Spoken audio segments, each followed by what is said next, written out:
Throughout Cartoon Network's history, and especially in the last decade or so, it almost seems like a rite of passage for any cartoon on the channel to get suddenly cancelled and given a shortened final season to try and wrap everything up. And since even Adventure Time, a show that practically saved the network, wasn't safe from this fate, it's no surprise that OKKO was given a third season, half the length they were expecting, to wrap up everything they had been setting up. And throughout season 3, they do just that, producing a season that is heavier on lore while still being as charming as ever, ultimately setting up for a double-length episode that wraps up the main conflict of the series in a pretty satisfying way. But instead of ending the show there, the series had one more trick up its sleeve, as there was one final 11-minute episode left with the task of likely being the last OKKO that fans ever see. And the way it tackles that task is so fascinating that I've been thinking about it ever since I first saw the episode, and that's what I'm talking about today. In this video, we're gonna go through the final episode of OKKO, thank you for watching the show, and break down how it uses fourth wall breaks and some absolutely stunning animation to create one of the most uniquely memorable cartoon finales.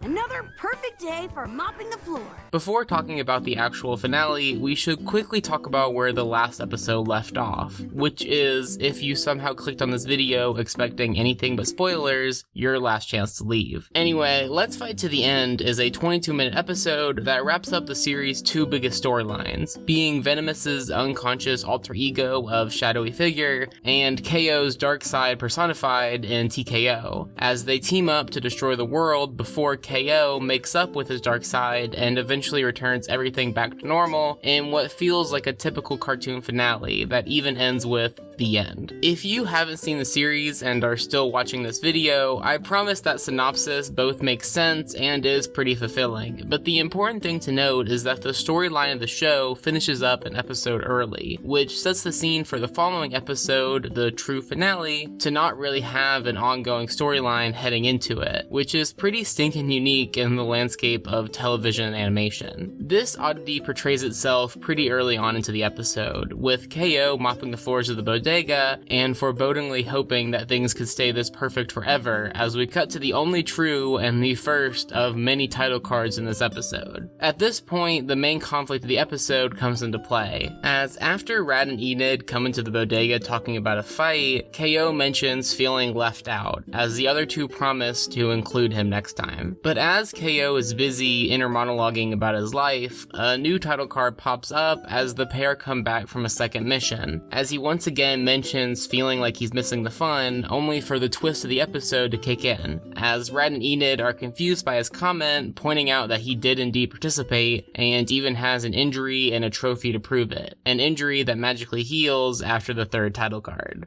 This moment is what fully launches us into the first phase of the episode, as KO comes to the conclusion that he must be accelerating through time, a very plausible thing to occur in the world of the series, as the audience really has no reason to expect anything else to be the case, other than the fact that nobody besides KO has any idea what he's talking about. The way the show illustrates this is through a fight scene where the opponent switches between the various villains in the series, with each shift being accompanied by a title card. The score to this one adds to the chaotic feeling, as it wasn't until the fourth or fifth watch of this episode that I was able to view it without feeling like my brain was going to explode, which of course emulates the feelings that KO is going through at this point. I'm not going to go through all of the neat Easter eggs during this section, partially for time and partially because I know that, despite my spoiler warnings, a good chunk of people watching this video haven't seen the series. But the amount of cameos during the first phase of this episode just adds to the chaos as you try and pinpoint who each big bad is. This section of the episode comes to an end as it slows down just enough for KO to ask Red Action for help, who confirms that he isn't actually accelerating through time, commenting that his brainwaves are going pretty crazy though. This shift brings us to the slowest part of the episode, which is still pretty rapid, but it at least gives us time to somewhat process things. After a fight with Boxman, KO concludes that this, unlike most of his problems, isn't something that you can fight through, as his two closest friends, Rad and Enid, both leave in what seems like a matter of seconds. While this does create what is easily the funniest joke of the episode, Can I have a goodbye hug before you go? Come here.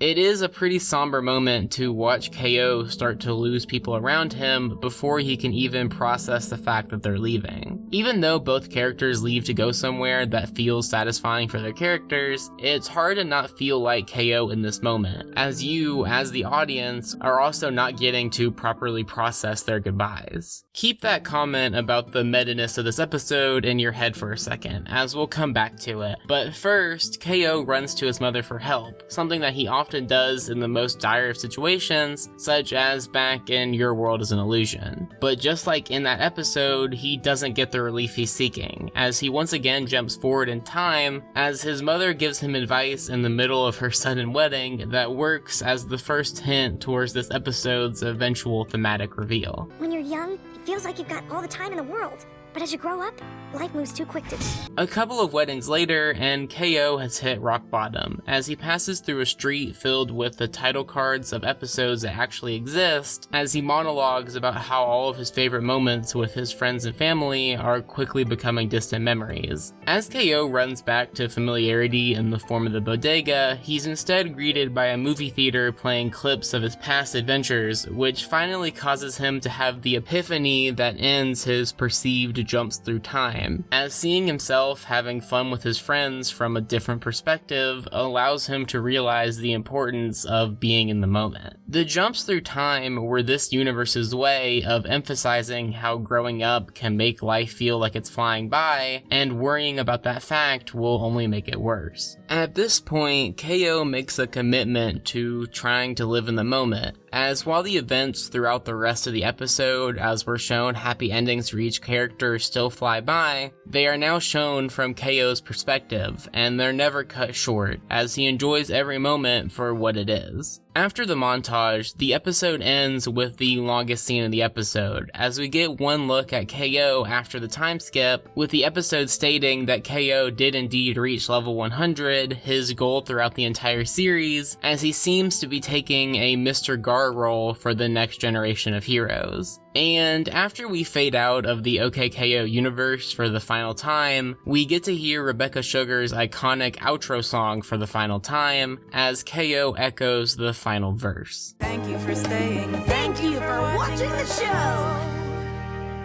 Despite being one of the shortest finales to any animated show, as nearly all other quarter-hour cartoons have double or even quadruple-length endings, there aren't very many final episodes with as much depth as Thank You for Watching the Show. On one hand, as the title implies, it's a gift to everybody who watched through the series, as while every finale should have a little bit of fan service, this episode takes that to the extreme, and gives every beloved character a pretty perfect ending. On the other hand, the episode partially serves as a jab towards Cartoon Network, as various different characters' endings are actually scrapped episodes that they wanted to do with the amount of time they thought they had, as some of the title cards and subsequent short clips were clearly meant to be expanded upon in full episodes, with Gar's Roots being the best example of this. KO also makes comments throughout this one about thinking that they should have had more time for more adventures, as the show pretty clearly muses about the possibilities squandered by corporate without ever seeming overly grumpy or anything in their last minutes of screen time. And laying across both of these hands is what makes this episode truly special, which is the theme that KO learns in the cinema, as he has to learn to stop worrying about life passing him by and just enjoy every moment as it comes. And while this theme also applies in a meta sense for the episode, as it's partially about the crew feeling like their time on the show was dissipating fast, as they only had half a season to wrap things up, it also serves to put a nice bow onto the themes of the show. At its core, OKKO is about doing what makes you and others happy, something made evident by KO's wish in the penultimate episode for everybody to be able to live their best life.